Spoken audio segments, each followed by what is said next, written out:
So welcome to today's EastWest Advisors Adapting to Succeed program Thought Leadership webinar.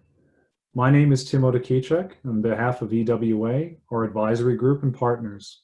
We're glad to have you here today to discuss how you've been recognizing risk and leading change in your organization to succeed with our very special guest, Clim Pacheco.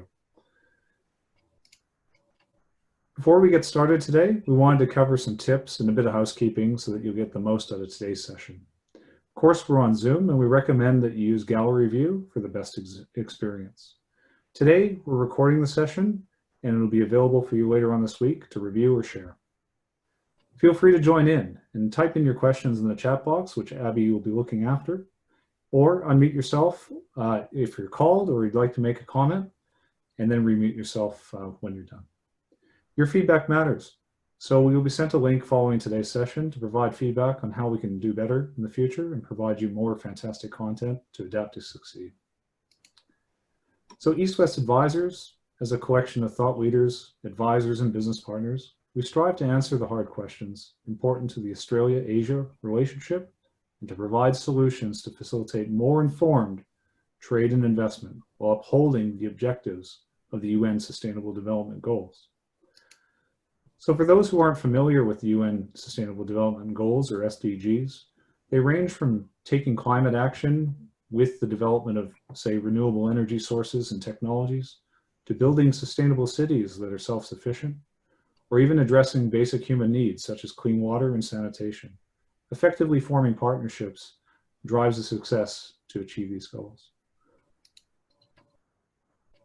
With our collective capabilities and sector experience, our Adapting to Succeed program is here to help you answer the hard questions on how best to transform your organization and value chain by riding the winds of change, of geoeconomic evolution, redesigning your operating model to best suit your customers and market opportunities, while upholding global values and your ethics along the way. We're very proud to be able to deliver this to you. To lead us along in today's discussion, I'm privileged to introduce a dear friend and colleague, Clim Pacheco. Clim's vast experience across public and private sectors has allowed him to see change through at scale and in some extremely challenging environments through his distinguished career. Clim is a self-proclaimed, I got to get this right, Clim, ideapreneur with a passion for lifelong learning and nurturing of courageous leaders willing to tackle the global challenges threatening the viability and sustainability of human existence, as well as the environment. Welcome, Clim. Thank you, Tim. As I mentioned, my name is Odokeychuk, and I'm both a director here at EastWest Advisors and a serial transformation and change leadership addict. But enough about us, let's get into it. So Clim, one of the main questions we want to answer today is, if change is the only constant, why are we always shocked, or we seem to be always shocked, when we have to learn to adapt all over again? Thanks for that, Tim, and good afternoon and good evening to all the participants today. I suppose one of the main things is wired into our DNA is probably the traditional fight and flight mode. And when you see change, some people will just resist that change because they go into the fight mode. And some people will actually fly away from it and avoid it. So basically, it's a matter of people saying to themselves, okay, am I going to be resisting this change or am I going to be adapting? But the main thing is change comes in different forms. So how people react to it is based on whether you've got incremental change, and that usually is what people can cope with, and they're not as shocked. Whereas when you have quantum leaps or step changes, as we call it, that's where it is very hard for people to adapt to the change unless their mindsets are right and they're prepared to invest a bit of time and effort in that moving towards the new change like we would have to today with the COVID crisis. So basically, it's about us as individuals looking at what we can do to help others to adapt to that change And that's where we will be talking a lot about our own leadership now, pioneering leadership. That's what we have to do, is try to support people. I mean, Gandhi said that, or this is paraphrased, but be the change you want to see. And that's what we have to do. We as leaders have to encourage people to see that there is good in change, not that it is negative. So Clim, can I ask that there's 2 points. One thing is we've had a quite a slight crackle, despite no issues, of course, in lead up to the session. If you don't mind, maybe just stepping back from the mic just a touch. Maybe that will do that. Otherwise, we'll turn the video off in the forward. So we apologies to everyone, and Clim, I'm sure we'll resolve that. But one thing that you mentioned about is the mindset and the response to the, I guess, the catalyst or the change itself, and that preparedness of the mindset. What is complacency or the fact that I'm in my comfort zone contribute to that ingrained mindset versus, you know, the ability to be agile? I think when you talk about complacency, it could be just that some people really find it hard. You know, it's not like everyone is going to embrace change. It is hard. And whereas other people are always ready to try new things. There's always those innovators, etc., who always want to try something new. But there's all those people who want to wait and see what the effect is before they actually embrace that change. So there'll always be a spectrum of people. And it's for us to actually look at that spectrum and say, can I actually use the change agents first, show them that it is worth moving towards that direction, and allow the change agents actually to be advocates for whatever change you have to make. Sometimes we think we're the only ones who have to initiate change, manage change, lead change. That's not the way, because we've got to encourage others to see the benefits and allow them to work with us to embrace that change. Thanks, Clim. So again, just a little bit of a crackle on the way through. Do you mind trying to turn off the video and see if that improves things? Okay. But I get your point, and ultimately, I guess it's down to what type of leader you are, as well as what I'm hearing. Change can come from many different sources. Can you take us through what those sources might be? Yeah, let's we probably go to the next slide and have a look at the vessel model, if that's okay, Tim. So we actually tried to show it using the traditional model of the vessel. So the change could come from a political perspective. And when you look at COVID today, you know, when I talked about incremental change, COVID is a completely quantum leap away from where we are today, because it has impacted on the political, the economic, social, technological, legal implications of what people are doing. Environmentally, it's about how we've changed because of the way we have to work. So really what it comes down to is, when you're analyzing change and you see that there is so much happening around you, how do you pick the ones that matter? Because if you try to solve everything, you're not going to be able to manage anything, because that's where you get analysis paralysis, and we can't allow that to happen. So Clim, your audio eventually came good there, but basically what we've heard is that we have to be mindful of these different dynamics and dimensions of change can come from, and the interactions in between. So the political, the economic, the social and behavioral norms that might be evolving in response to the external and internal influencers, the rapid evolution of technology, and of course the changing legal frameworks.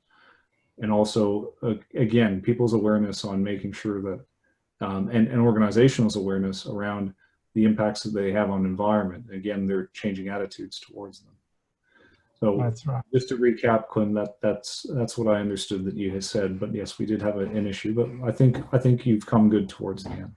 I hope so. Can you hear me now? Yes, it's clear now. So let's try to proceed. Yeah, So again, I guess a point that you were making there was that change isn't linear; it's very dynamic. that's correct. And people can cope with linear change because they say, if I do this, then that's what happens. And quite often, it's the role of leaders to actually initiate change, but be in dynamic equilibrium. You know, the term dynamic equilibrium seems to be really not quite right. I mean, how can you be dynamic and how can you be in equilibrium? The whole point is the change should not be perceived as too much for the people. So you have to initiate small steps, even though it's a big issue that you have to deal with.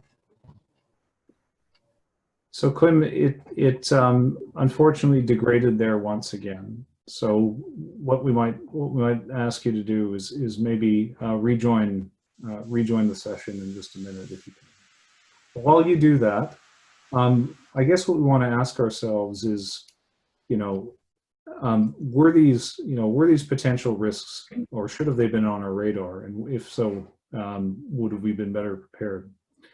So to get a bit of engagement going, what we want to ask is you take a minute or two, and we want to hold a. What we want to ask you is, what's the greatest impact that the COVID-19 global pandemic has had on you as a leader and your organization? And I'll give you a few minutes to read this and respond, because we've gone to a bit of a thought process to these, and we really appreciate your feedback. What we'd like to do is discuss this afterwards. Thank you, Abby. Welcome, Ben.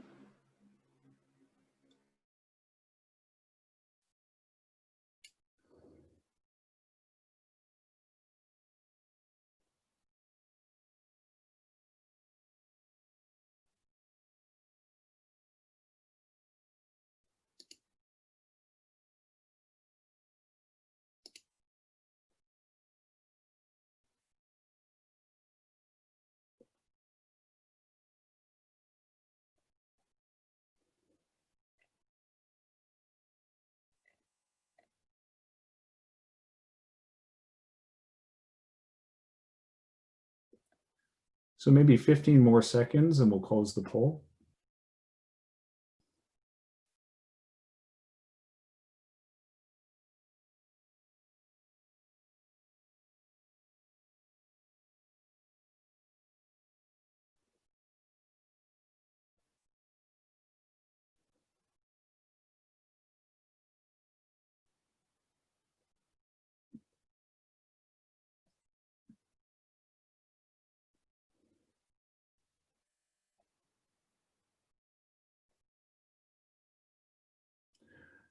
Great. So it looks like we're split between a few here in terms of having to restructure our organization. There we go. Thanks for the results. Abby, can everyone see that? So the split was between having to restructure our organization, I guess, in its operating model or location. I guess we'll find out in a moment when we ask you. But also changing the market or the offerings that we provide the market, or change the way we work and how we deliver that. Also, a bit of response as to this was the most positive one. What impact? I simply had to follow my business continuity plan. So I think that would have been the best position to be in. So that's very interesting in that regard. So thanks, Abby. If we can close that.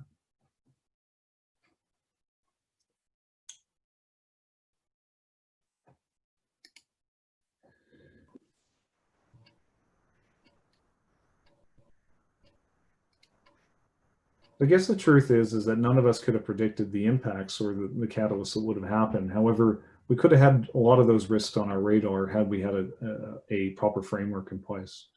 So again, there would have been some level of crisis, if that's not too strong of a word to lead ourselves out of.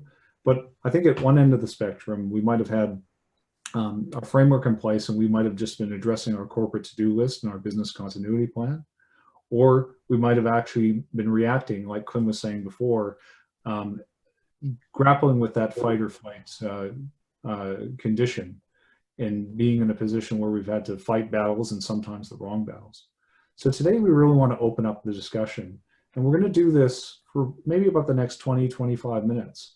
And we really want to get some good engagement as to how we might answer this question. What do you wish you would have done before the COVID-19 pandemic to be in a better situation now, either as a leader or within your team and organization? And why would that be the thing that you choose to do differently?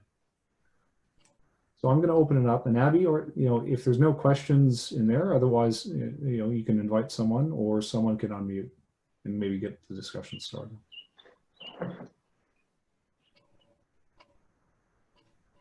Clim, I see that you've rejoined us. Yeah, I have. Hopefully you can hear me now. Thanks, Clim. Loud and clear.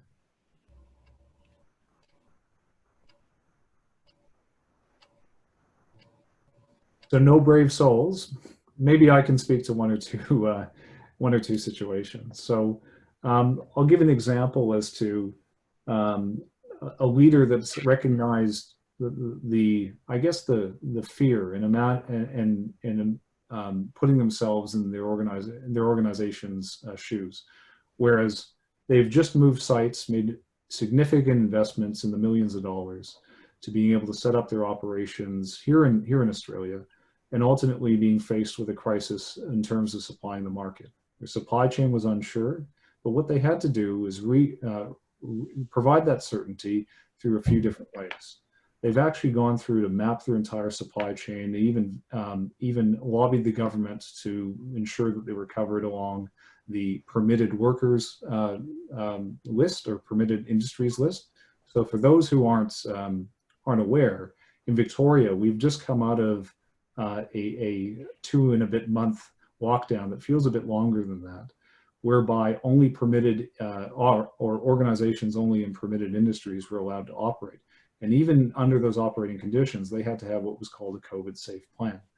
So this example that I'm thinking of is an organization that within 48 hours had implemented their COVID safe plan with all signage and OH&S, occupational health and safety recommendations in place, created a statement of certainty to their teams, and did an individual one-on-one session with every team member of nearly 100 team members by the end of that week, to be able to let them know that we've lobbied, we're okay, you have certainty, don't worry.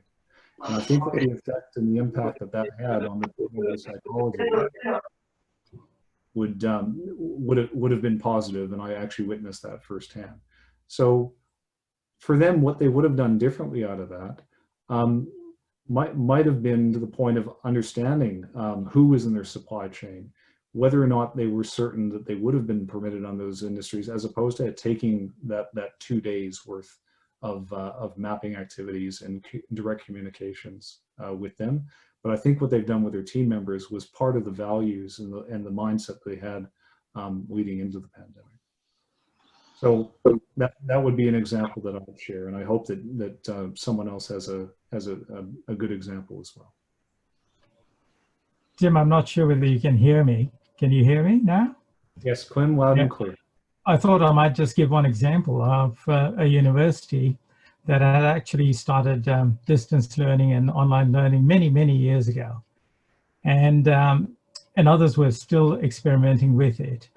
But the moment COVID hit, they had absolutely no problems at all making all the lecturers as well as the admin people working from home.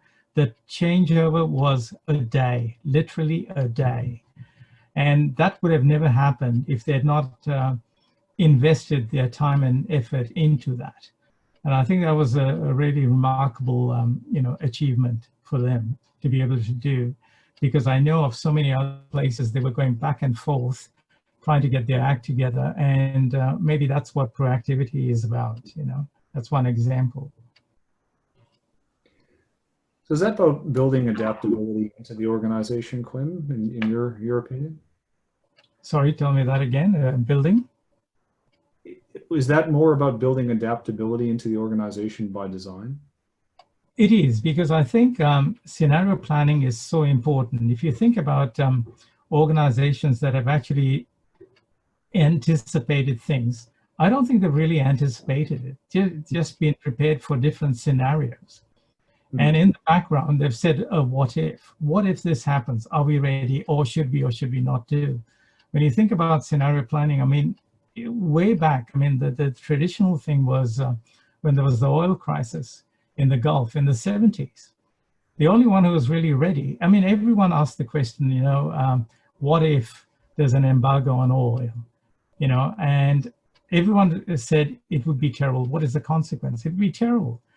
Yet the only one that really went into it was British Shell, and they basically, Shell said, we're going to actually, Royal Dutch Shell, they said, we're going to actually think about what we can do to decentralize our operations. So it wasn't like they had predicted what would happen. They said, if it does happen, what would we do? And should we do it? Because the consequences would be too severe. So I think what it shows is that if leaders are thinking about the different scenarios, like COVID, nobody could have ever anticipated COVID. But for those elements, you know, we talked about, there were so many aspects, but the people who prepared for the different elements, whether it was technology or whether it was, you know, the legal setups to be able to make changes to people working from home, you know, because there are OHS issues and everything else, you know, all that stuff could have been thought through and done. So I don't think it matters what the event is as much as, are you prepared for parts? And there's no way anyone could have predicted COVID. But as was written in the chat today, I noticed that, yes, there were a lot of things were happening.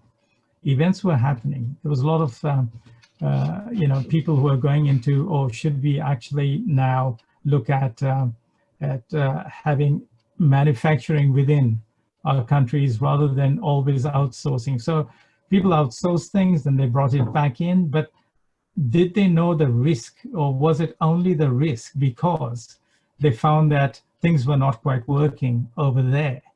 I think they should say, oh, what if we bring our manufacturing in here? How can we then prepare for it? I think that's really what it is all about. About watching leaders' actions of today or the last 7 months, I guess we could answer this question, you know, as to what people wish they would have done ahead of time. So the reshoring movement, again, the de-risking of supply chains and bringing, like you say, manufacturing back into country, or looking at some component of that, or even shifting that to other markets. I mean, that's definitely, I guess, a response that might answer this question: what various leaders would have done differently. I'd like to call on our participants to see if they have something to share.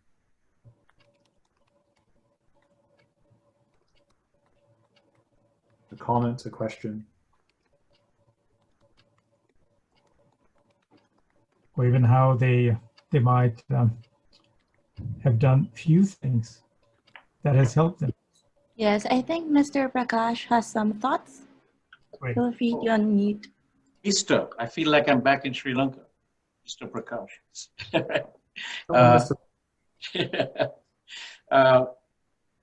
I have different hats, and right now I'm speaking from a hat of someone who ran businesses in Sri Lanka before I retired from active executive roles. And I think, you know, a lot of the things on the slide about ethical manufacturing, corporate social responsibility, use of technology, I don't think that's COVID specific. The comment on the chat was from me. I think a lot of that, at least I know Sri Lanka very well, has been happening for a long time. I mean, we have as a country, as I said to Michael earlier today, have a reputation for, I don't know if you guys have heard about it in Australia, but certainly in the US, we have a reputation for ethical manufacturing, high labor standards, no forced labor, no prison labor, no unpaid overtime. Bilma Tea, which is well known in Australia, good friends of mine, they have a long tradition of talking about, maybe a little exaggerated, but they've been doing it for a fact, you know, putting money back into the community education. So I think if you had done all those things, a lot of those slides were not related to COVID. Not a lot of slides, the last slide. So I think that is something that many good companies have done or should have done. In response to your question about what I wish I could have done, but before I retired as the head of the company, we also had a food and beverage company. We still have it, but I'm not running it anymore. And of course, with the boom in tourism, it was a lot of focus among the managers who reported to me on tourism, tourist hotels.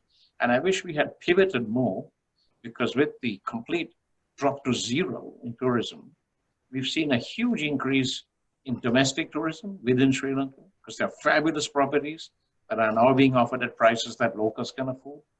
And the liquor shops, like here, had a big run. So we were a big wine importer. We are a big wine importer. I wish I had been able to get good training, better training for my managers and staff to be more agile. This is an answer to your slide that's up now. To understand the local market better, pivot faster, to be quicker to understand that you can't just rely on one segment, because the supply chain didn't really get cut off, but the supply chain of customers sure got cut off. So that's my 2.5 cents. So. Prakash, that's a fantastic insight, and thank you very much for sharing. That is great. So in terms of that education, and again, what I'm hearing at a few points here is our eggs in one basket is definitely not a strategy to uphold. So therefore, we have to be, willing to look and own our own backyard amongst any other export markets as well. And diversification and its importance just shone through from what you said. That's right. Yeah. So would that training exist, or how might you gone about enabling that awareness and education, and then therefore the agility in your leadership team? Is that a question to me or general? Yes, it is. Yeah, I'd like to dive into that one. Okay. Could you restate that? I'm sorry. Sure. So a few things that the approach to focusing or too heavily focusing on an export market, obviously, makes a point around not having all of our eggs in one basket. So therefore, owning our backyard and knowing it best is always a good strategy. But I guess in terms of making that balance, giving the education to your leaders, was that training available, or how might you go about developing your leaders to get that awareness, and therefore have a broader view and becoming more agile? So what approach have you taken? Okay, so this may be slightly controversial, because I think that the management skills and agility in a country like Sri Lanka tends to be top down. And I think that everything is left to the top, and people are a yes sir, no sir culture, right? And that's a long history of colonialism, being told what to do for 400 years, first by the Portuguese, then the Dutch, then the British. So I think, yes, the training is now becoming available. And I think where I may have failed, I mean, I built a company from nothing, which is now well known even to Australia as an importer of wine from Australia, which is a small supply to us compared to, say, Chile. But I think I could have done a better job at training people who reported to me. And it's partly my fault, but it's also a function of the education system and the historical artifacts of responding to, if you want to put it, to masters, right? So in my company now, no one's allowed to say sir or Mr. We all try to do first name basis, US style, which is very rare in Sri Lanka and India. Very rare but necessary. Some of the huge apparel firms, we have world class. I mean, most of the world's lingerie is made, if not in China, then in Sri Lanka. So we have world-class ethical. Those companies, the big boys, the owners sit at the same canteen, same table with the staff, which is not common in that culture. It's common here. So if you want to know what we could have done, yes, we should have got more training from maybe foreign-based organizations, more empowerment, because we certainly did not do enough with the domestic market or wine, for example. And of course, my company's out of the apparel trade, but the big companies in the apparel trade had a big shock when the world shut down, because it's a huge employer. More than foreign exchange because most of the raw material is imported from India and China. The big shock was in employment and secondary backward and forward linkages with packing needles and thread. And that was a big shock. But they pivoted very fast because those are about to PPE, to producing that sort of thing for the world. And I must say, the industry has recovered much faster than anyone expected. I'm stumbling over my own tongue today. But there's also like online learning. So I don't want to have a plug here, so I won't, but I do represent an online learning platform based out of Berlin and Singapore that's now providing training specifically to emerging countries, not TED Talks, not Udemy, not generic stuff that's built for America or anywhere else, but aimed at emerging markets. I think that's very critical because all it teaches is soft skills. Technically, India, Sri Lanka is fabulous. This company teaches communication, collaboration, agility. So I think I've taken too much time on this webinar. So not at all. Not at all. No, and please don't feel that way. It's magnificent to share your insights, and that's the purpose of having this discussion, for leaders to learn from each other and to be able to share their experiences. And again, it's in that humility that we're talking about here that allows us to say, okay, well, this is what worked, this is what I could have done better, and go through that cycle again. I mean, we subscribe to the scientific method and the plan, do, check, act cycle. So therefore, that learning needs to be continuous to have continuous improvement. So thank you for sharing. Michael? Comment, a very quick one on what Prakash has said. I think if you go back to that slide that we had, which showed the pestle slide, it is so critical. Whatever you said, Prakash, was great, because even travel, if you notice what happened is a few years ago, people stopped traveling. They started saying it's too expensive, right? So when COVID actually came along and we could not travel, people who were prepared for that event were okay. So if you look at the bite sizes of everything that has happened here, technology basically has taken over a lot of the angst and pain. They found even that I know many companies that said, look, the fuel, you're spending too much on fuel. Why do you have to take cars out? Let's go by train, and all that stuff. I mean, so I think if you really break the pestle thing, it's exactly what you said, Cash, because everything was there, but for the first time, it has aligned in a way that has really hurt, because everyone was addressing bits and pieces. And we will talk about how to make it into bite sizes, but you cannot tackle everything. And one question that Michael has asked us, is what sort of leadership should they be? And I think the situation will demand a type of leader, but unless the leader has got empathy and can understand what people are facing, unfortunately, that's what happens. A leader will say, look, I've got high risk. There's legal implications if I make a mistake. I can't afford to I've got to show a very tough front, and too bad, I'm not going to worry about what the effect is, because the risk to me of getting it wrong is too much. The economic one, people are talking about, I will support, but I expect you to do the right thing. So you look at COVID, it has given us a lot of challenging sort of differentials. We really have to get empathy in our leaders, but also they've got to be able to lead through direction and be brave enough to say, look, this is the way we're going, but do a lot of risk management before that and say how I'm going to do it, but explaining why do you want to do this? Why? Thanks, Clim. Abby, I see that Mike has his hand raised, but was there anyone before Mike? Nope, I think it was Mike next. Thanks very much. And Clim, I've got a question, and it relates to this idea of empathy is great, but do you think that large companies have shown agility in this situation? Often people say large companies find it very hard to turn. It's like trying to turn the boat around so quickly. But is it small to mediums, do you think, that are showing more agility in this current pandemic, or is this something that's not necessarily related to the size of the company, but perhaps, as you suggest, the way leadership tackles the problem?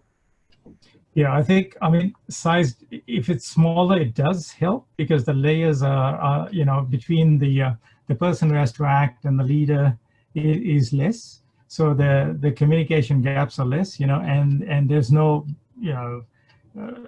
red tape to go through, black tape, every other tape that you have to go through. But I think fundamentally it's about the leadership, because we have seen a lot of leaders who have looked at the situation and changed. I mean, you look at just small things like even how the shopkeepers, and I'm talking of leadership in different ways, the shopkeepers who turned their organization straight into doing the takeaway. There were so many who said, we're not ready, we couldn't do it. That innovation happened immediately because they said, we want to do it and we have to do it. So I think the leadership does help, but larger organizations should be able to do better because they've got a whole lot of people to work with them. The leaders do not pick the right change agents to start that change. They expect the same system that they had before to work, the hierarchy that they had created. It does not work. In sort of crisis mode, you've got to be able to pick the leaders in each area that will propel the change. And that's probably what I would say is probably more important. It is not only the size, it's about how you pick your team to be able to go forward. And you're going to get a lot of resistance. I know I worked on the privatization of Transport Victoria. And honestly, I mean, there are so many people who will say, why did you? But the point we had to look at is how we're going to do it. And we said, let's get champions. And we picked champions and said, we're going to be working with these champions to do the hard yards and do the talking to people and try to convince people why. And I think that's really what it is. So leadership plus agility, as you rightly said, are both working in tandem.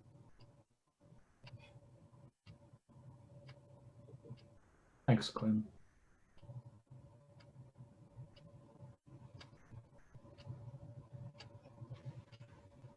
Maybe we'll flip the question around and ask what might be your greatest learning out of the last 7 months? And in this, and Prakash is absolutely right. These those elements in the PESO model obviously was around before COVID, but I guess the point we're trying to make is that no matter the catalyst, these types of situations expose opportunities for improvement. So I think, again, I'll make the same point. We need to understand what it is that we know and what we don't know in order to actually close those gaps. So again, I'd like to be positive in this and ask that question. What has been your greatest learning in the last 6 or 7 months? Mike, can I pick on you? Yeah, I was going to actually say it's perseverance. It's about keeping on. And the important thing is not to, I guess, let the situation overcome you. I mean, I know it's hard to say, but it's important to see that the systems, if you have to change the systems, change them quickly, which is what Clim was saying. And secondly, keep adapting.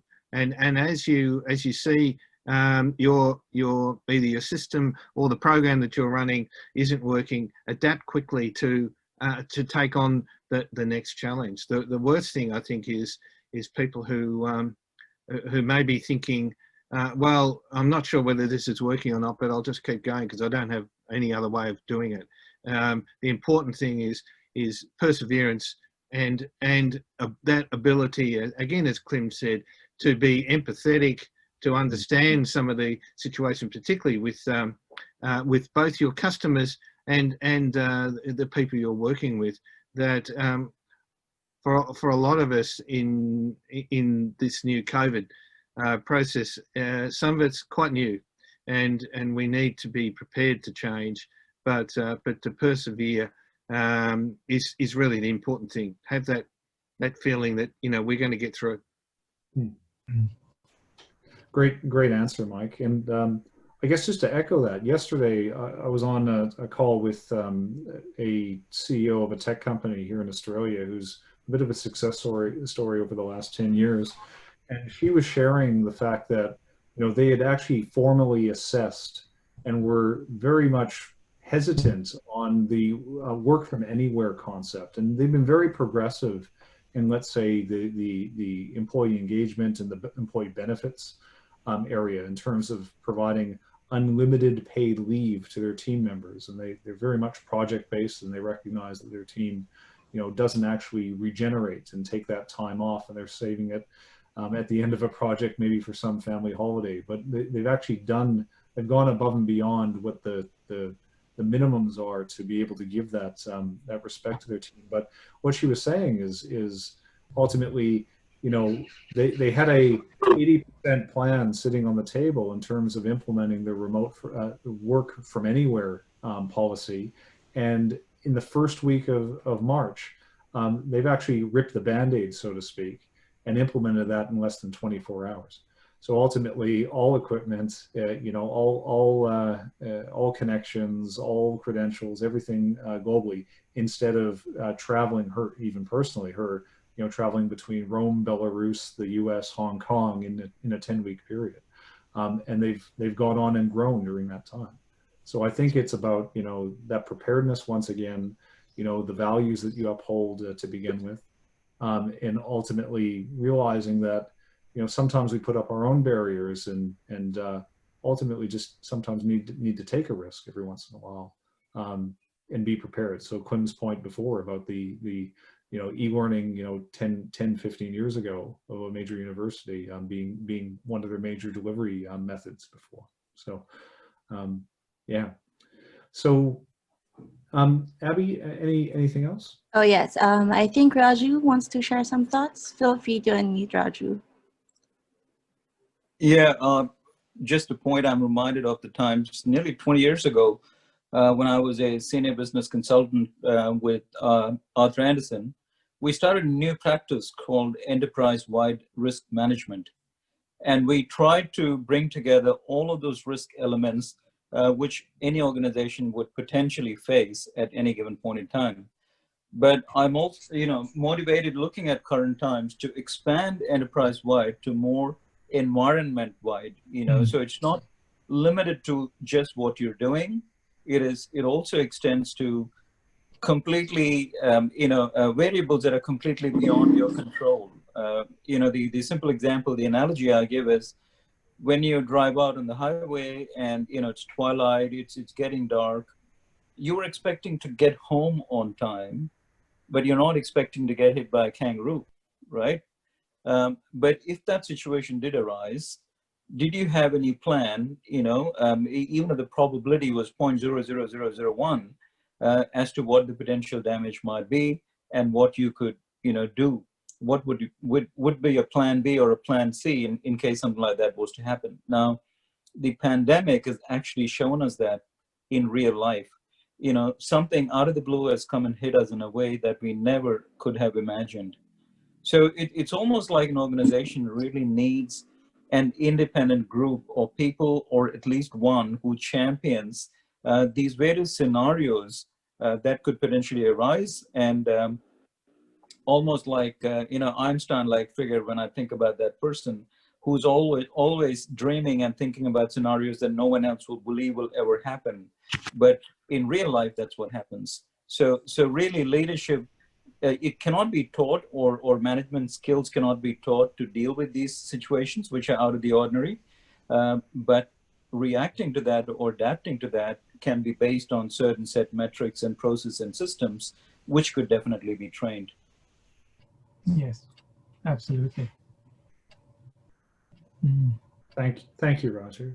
I think that's probably a good segue to maybe transition to the next part of the session here. So So basically that forward thinking and the responsiveness, you know, as you said, Raju, you know, requires, you know, not just a mindset, but I guess, you know, a leadership aptitude as well as approach, and the process and frameworks to go with that, to be able to execute, you know, this constant, you know, instead of being on the heels of our position, being on the toes, ready to move left or right, forwards or sideways, to either seize an opportunity or to be able to avoid an obstacle. So I like your analogy there about the Australian fauna that we have. But ultimately, all that begins with, you know, visualizing your ideal state for your organization. So what I thought we would do here is maybe just propose a way for all of us to put our best foot forward, right? And plan for that uncertainty, because none of this is certain, right? You know, things come up unexpectedly, whether it be a positive opportunity or whether it be a risk to the organization or ourselves as a leader. But again, you know, if we were going to set a plan for that uncertainty that we're bound to face in the future, you know, perhaps this will make it a little easier the next time around.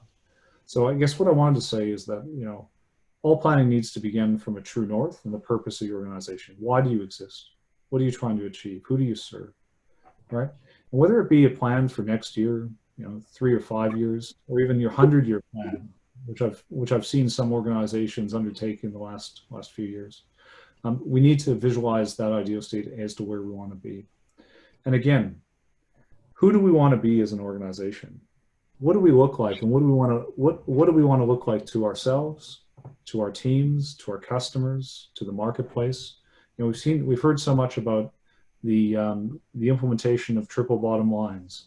You know, the statement of values. You know, I'll give Konica Minolta here in Australia a bit of a nod at the moment. They've chosen what they believe in and stripped out human modern day slavery out of their supply chains, and take missions of their leaders and their team members off to ensure that that's the case, not the fact that they just write a report and state their such. Just like Prakash's mention of Dilma and what they give back to the community. I'm sure they back up what they say. So again, visualizing that model of who you want to be. But then from there, we have to ask ourselves a question, you know, so how are we going to ride the winds of change? You know, how are we going to foresee and adapt to the changing geopolitical and geoeconomic environments, and the pressures that are being put on, and the reactions that either governments or institutions or organizations are making that impact us? And again, how do I design and implement an operating model that's responsive enough to deal with change and that uncertainty? And again, how am I clear with my values and my ethics to make sure that while we're succeeding, we're upholding those global values? So whether it's the UN SDGs that you uphold or something else. And the points that the team have been making today, and very much the discussion has been, is what type of leader does it take? So again, we all have to ask ourselves, what kind of leader do I need to be able to take my team there? So Clim, I guess I'm going to ask you, you know, and you've taken me through this, and I find this fascinating. You know, so what are my choices? You know, if I'm needing to choose what type of leader I need to be, can you take me through that? Yeah, I think initially your first question to me was, you know, with change, what should or should you not do, and why do people not want to change? And there is complacency, and leaders could be complacent too, because they say, if it's not broken, let me leave it at that until things change. In fact, what I'm seeing, I think the greatest challenge for us right now is when things start opening up, what will people start saying we'll do? The people who are complacent will just say, oh, let's get back to normal. That's the problem, because using the time now to say what should we be is the way you need to be.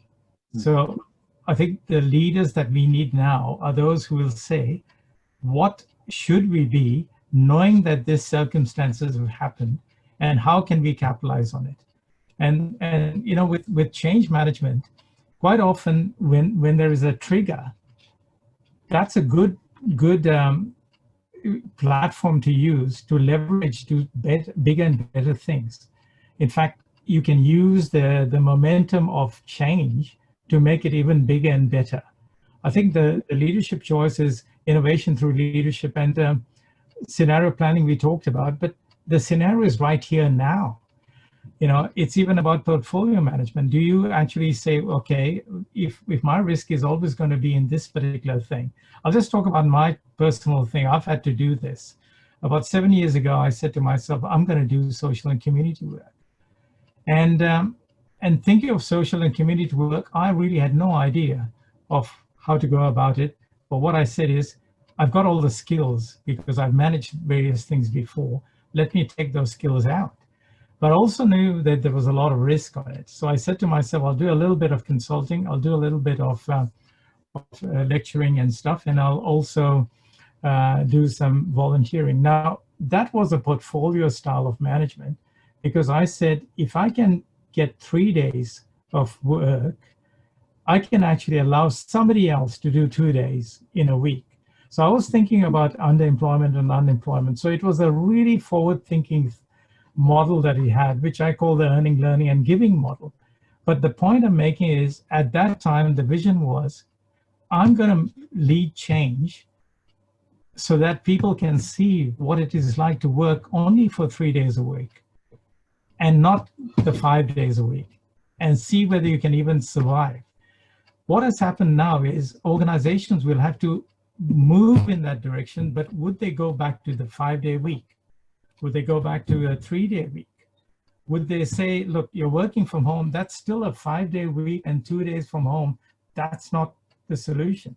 The solution has to be new ways of thinking. The 3+1+1 was a model. So what I'm saying is really the leader has to now start thinking differently. And if you go to the next slide, you know, we can very quickly look at that one. Tim? Yeah. Clim, I have to say, you know, you took action because you were clear on your intent. You were clear on your ideal state. And that's what resonates with me, what you said there. And having known you for that period, I hope, I think you are a pioneering leader. So I'll leave this slide to you here. No, I mean, just on that, you know, but I did get stumped. The moment the COVID thing came along, I did get a little bit stumped because I said to myself, yes, I'll do all these things, but what more can I do? And Tim, just for you to know, I did tell you that 2.5 years ago, I started writing my book on management and leadership.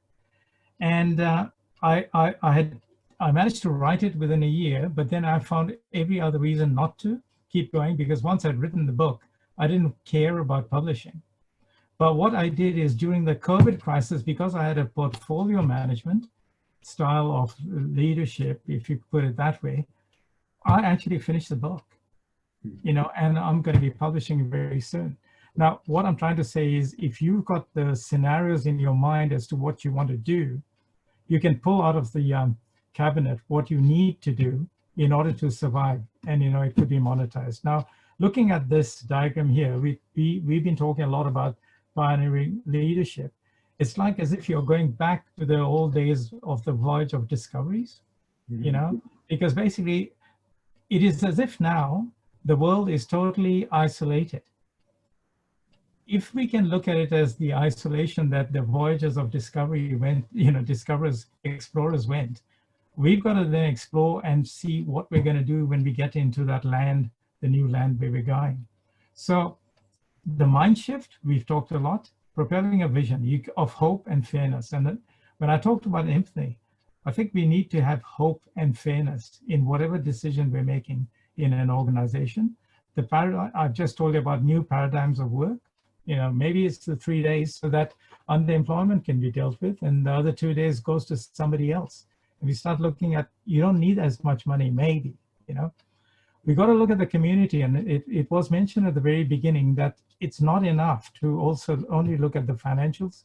Yes, triple bottom line is there, but we need to go into the community in a much bigger way now to better the lives of, when you look at private industry, we look at only the shareholders, the stakeholders, the customers, the staff, the community has to be in our mindset. We've got to have a sustainable one, create a healthy and sustainable and eco-friendly world. But that's where the leadership, and again, we go back to Michael's, question, there's not only empathetic leadership that we need, there's also moral and ethic leadership.